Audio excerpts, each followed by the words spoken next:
Before we formally talk about 11.2G's learning objective, I want to have us revisit the allergy information we looked at back in Chapter 5. And we're going to investigate independence and association. So here we are. We investigated the relationship between gender and having allergies for a random sample of 40 students.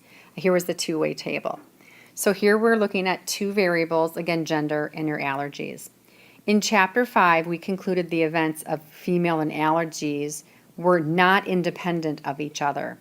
So there were two ways for us to show if things were independent. The first one you could do is to actually do the conditional probability test. So if you did the probability of allergies given that you're female and you test if it's equal to the probability of allergies, then if you flipped it, is the probability of female given you have allergies the same as the probability of being female? If you check these two situations here, and we did this back in Chapter 5, we ended up finding that this first probability, when we're looking at this one right here, clearly this, which is that value, and this fraction are not the same. Because they weren't the same, we said, yes, there's some dependence. Now, personally, I like to actually use this formula here for our independence. And it really is just the formula I use because they are independent. Remember, if the probability of A and F, if A and F are independent of each other, then this is a true case. I almost prefer to use this to see if two events are independent. It's easier for me to remember, and it just makes sense too. So let's find the probability of A and the probability in F. Multiply those two together. If this answer is the same as the probability of A and F at the same time, it means that these two events are independent of each other. If they're different, there's dependence. So when I did the calculations, the probability of allergies is 18 out of 40. The probability you're female is 23 out of 40. Okay, how do these two differ from that? Well, the probability of allergies and I'm female, that is actually going to be 10 out of 40 that you're allergies and you are female. So let's multiply these two together and see if it equals this. If you do that, you're going to notice that they're not, which tells us the events must have some form of dependence. Maybe we wanted to make a graph that compares the distribution from Part A. If we made a graph of this, one thing we could see is we could look at by gender, no allergies and allergies. It's a stacked bar graph, so the gender maxes out at 100% for both, and you're going to show the proportion of allergies and no allergies. It really doesn't look that different. Here they want us to do is write a few sentences describing the relationship. So a couple of things I could say is the proportion of males that have allergies is slightly higher than the proportion of females who have allergies, suggesting there might be a relationship between gender and having allergies. There's not a lot of difference between the height of this bar and this bar, but there is a slight difference. So it is fair to say that there might be a relationship between gender and allergies. Now, there's one more test we're going to do for chi-squared that we could actually investigate this type of situation. It leads us to 11.2G using the chi-square test of association or independence to determine whether there's convincing evidence in an association between two categorical variables. Well, let's review again. What does it mean to have an association? We talked about this way back in Chapter 1. What it means is this. Values of one variable tend to occur in common with values of the other variable. So if you see a lot of stormy clouds, for example, is there an association with rain? Typically when you see stormy clouds, you might see rain, so there probably is an association. How about independence of two variables? What does that mean? Again, this was value of one variable tends not to occur in common with values of the other variable, which basically means one variable will not impact the other one to possibly happen. So how is the test of association and independence different from that of homogeneity? Remember, association and independence, the key here is we are looking at one population only, but two different categories. Whereas if you look at homogeneity, this one is only one category, but two or more populations. So in essence, they're kind of reversed on where the 2 and the 1 relationship happens.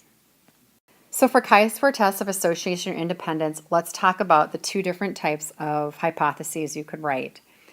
If you choose the word association, you write it one way versus if you choose independence. The AP board is not really picky on which one you actually use. If you want to say about association, here's the null hypothesis. The null hypothesis is there is no association between the 2 categorical variables. However, the alternative, there is an association between the 2 categorical variables. That's what we think is really the case. Now, if you choose the word independence, be careful. It's backwards. The null hypothesis would be, we think that 2 categorical variables are independent. But the alternative is that we think that the 2 categorical variables are not independent. We really think there's some type of dependency. Really, this statement here for H sub A and this statement H of A means there's really some type of connection between the 2 variables. So it's kind of saying the same thing. Well, how do you go about doing this analysis? We are going to start by first finding the expected counts. And we do the expected counts the same way we did for homogeneity. Rows times column over total. And the chi-square statistic is calculated the same as it is for all tests. The last thing we want to talk about is the degrees of freedom for this one. Calculation for the degrees of freedom is the same as that of homogeneity. So all it is rows minus 1 times columns minus 1. And you're going to use the exact same test in the calculator. It's the chi-square test. Don't do chi-squared GOF, which is goodness of fit. That's section 11.1. Last thing to keep in mind, the p-value, once you have your chi-square statistic, if this is your chi-square right here, your p-value is to the right on the curve. The conditions you want to meet are the ones we've been talking about all along. The first one is going to be that you have randomness. The data come from a random sample or randomized experiment.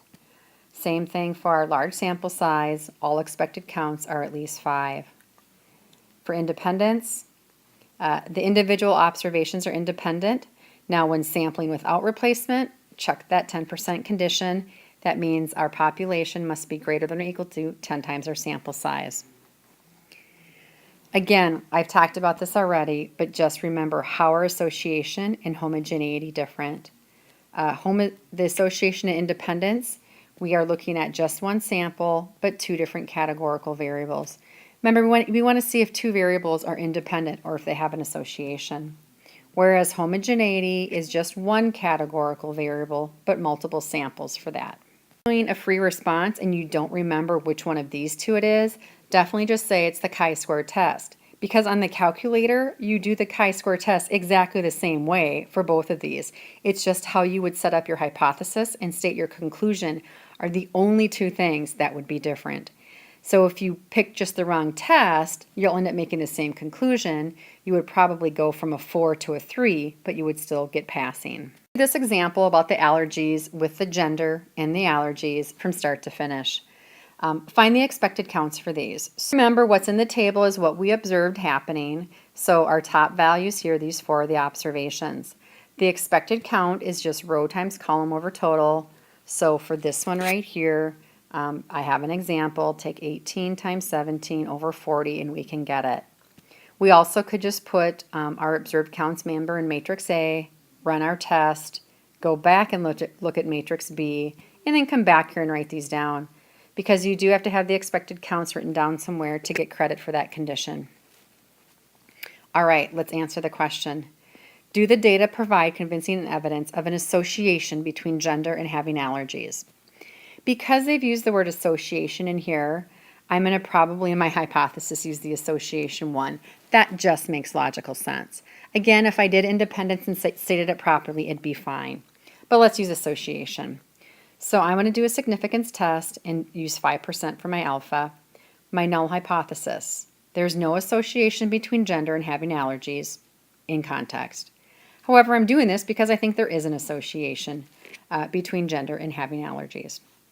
Let's do our plan. Now, if the conditions are actually met, what I'm going to do is test the chi-square test for association or independence. You could either put both of these words here, or just put association.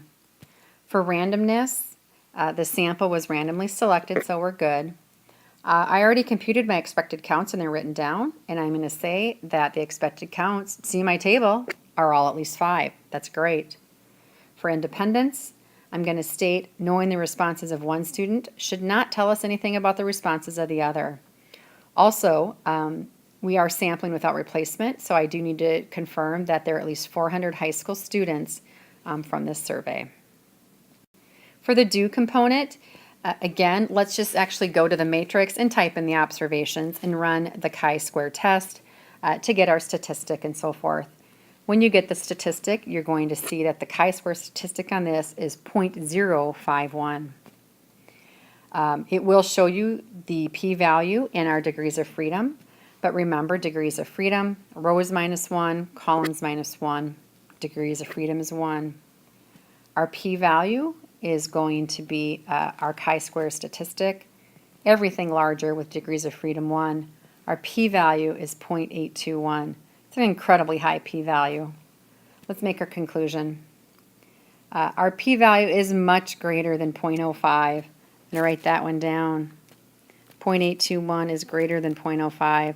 So I failed to reject H sub O. Be careful with this conclusion. We do not have convincing evidence that there's an association between gender and having allergies in the population of high school students who filled out the Census at Schools survey. My recommendation, just state H sub A, and all you do is you put the word do not in there. Easiest way to do this and not screw it up. AP exam tip right here I already mentioned. They're saying if you're not sure which chi-square test it is, just say chi-square test. It's better than choosing the wrong one. Let's take a look at this situation. Online social networking. Suppose you decide to analyze this data using a chi-square test. However, without any additional information, how the data was collected is not possible to know which chi-square test is appropriate. Explain how you know the goodness of fit is not appropriate for analyzing these data. Well, if you take a look at this, we clearly have 2 different types of categories and maybe one sample, I'm not sure. So the best way to say it, since there are either 2 variables or 2 or more populations, a goodness of fit is not appropriate. Goodness of fit tests are only appropriate when analyzing the distribution of one variable in one population. So we know it can't be that one. It would either have to be homogeneity or association and independence, which are really the same test in our calculator. Okay, if it's not goodness of fit, part B. Describe how these data could have been collected so the test for homogeneity is appropriate. So homogeneity, remember in that one, means we have one variable, but we have 2 different samples. So to make this for homogeneity, you would need to take 6 independent random samples, 1 from each age category, then ask each person whether or not they use online social networks. That's one way. Or another way, I like this one better. One thing that you could do is we could take 2 independent random samples, one of online social network users and one of people that do not use social networks, and ask members of each sample how old they are. I personally kind of go to this one using the 2 samples, and again, just 1 random variable. Now part C, describe how we could collect the data if we wanted the association or independence test to be appropriate. In this case, what we would do is we want to have 1 sample, but we are looking at 2 different variables. So here I could say, to make it for association or independence, we would take 1 random sample from the population, ask each member about their age and whether or not they use online social networks. This seems like the most reasonable method to collect the data, so the test of association or independence is probably going to be our best choice.